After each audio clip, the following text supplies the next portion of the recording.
Sahabat yang dikasihi oleh Tuhan Yesus Kristus, mari sekarang ini kita berdoa. Kami mempersiapkan diri mendengar kebenaran firman-Mu. Nyatakanlah kebenaran sabda-Mu kepada kami. Kami mohon dalam nama Bapa, Putra, dan Roh Kudus. Amin. Sabda Tuhan terambil dari Mazmur 23 ayat yang ke-6 bagian A.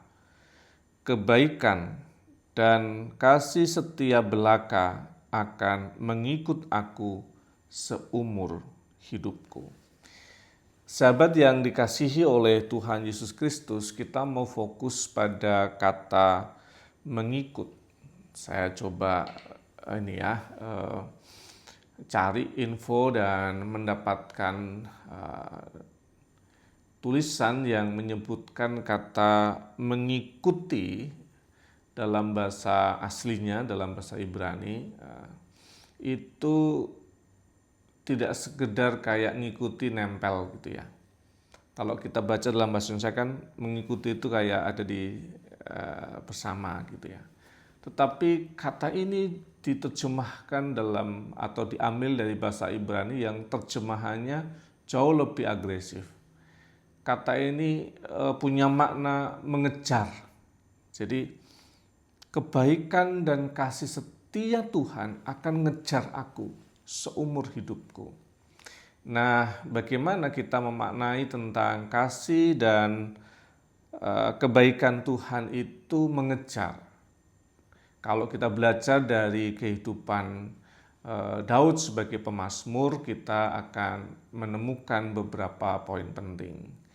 Yang pertama adalah ketika dia tidak diingat atau dilupakan oleh orang tuanya sendiri berkaitan dengan soal siapa yang akan ditabiskan menjadi raja yang berikutnya. Kasih dan kebaikan Tuhan mengejar dia ketika dia ada di padang untuk mengembalakan kambing domba. Ketika dia harus berhadapan dengan berbagai tantangan bahaya, kebaikan dan kasih setia Tuhan mengejar dia untuk kemudian menolongnya melewati segala bahaya, tantangan, dan persoalan yang sedang ia hadapi. Ketika dia itu dikhianati oleh mertuanya sendiri, anggota keluarga yang seharusnya mengasihi dan mencintainya, ternyata dia diburu untuk kematiannya diusahakan. Kebaikan dan kasih setia Tuhan mengejarnya, menolongnya, dan menyelamatkannya. Ketika dia berada dalam kondisi dosa, kebaikan dan kasih setia Tuhan mengejarnya supaya dia bertobat dan dia mendapatkan kemurahan dan kesempatan dari Tuhan dalam segala resiko yang harus dia tanggung karena dosa dan kesalahannya itu. Maka kita boleh menemukan apa yang boleh kita hayati dalam kehidupan kita. Yang pertama adalah ketika kita punya masalah, ingat, kebaikan dan kasih setia Tuhan ngejar kita supaya kita mampu menyelesaikan setiap persoalan kehidupan kita.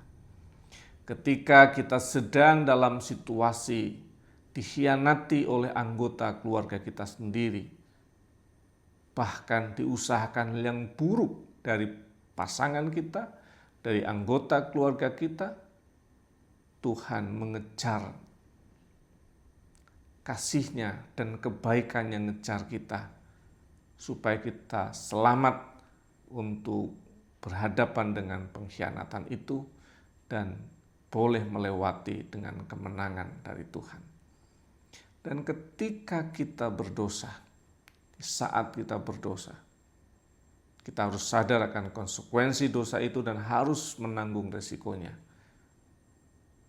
Namun kasih-Nya, kebaikannya mengejar kita untuk mendapatkan kemungkinan pertobatan dan hidup yang baru, menyesali dan tidak mengulang dosa dan kesalahan yang sama. Namun tadi tetap harus bersedia menanggung akibat dosa itu. Luar biasa, kebaikan dan cinta Tuhan tidak hanya mengikuti pelan-pelan dari belakang. Dia mengejar kita untuk menopang dan menolong kita.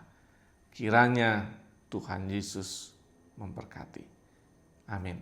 Mari kita berdoa. Bapa kami yang di surga, dikuduskanlah namamu, datanglah kerajaan-Mu, jadilah kehendak-Mu di bumi seperti di surga.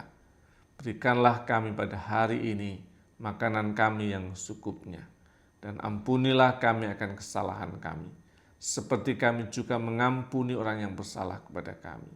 Dan jangan bawa kami dalam pencobaan, tapi lepaskanlah kami daripada yang jahat, karena Engkaulah yang mempunyai kerajaan dan kuasa dan kemuliaan sampai selama-lamanya. Amin. Tuhan yang penuh dengan kasih dan cinta terus senantiasa mengejar setiap sahabat untuk mendapatkan anugerah pertolongan dan kasih-Nya. Dalam nama Bapa, Putra, dan Roh Kudus. Amin.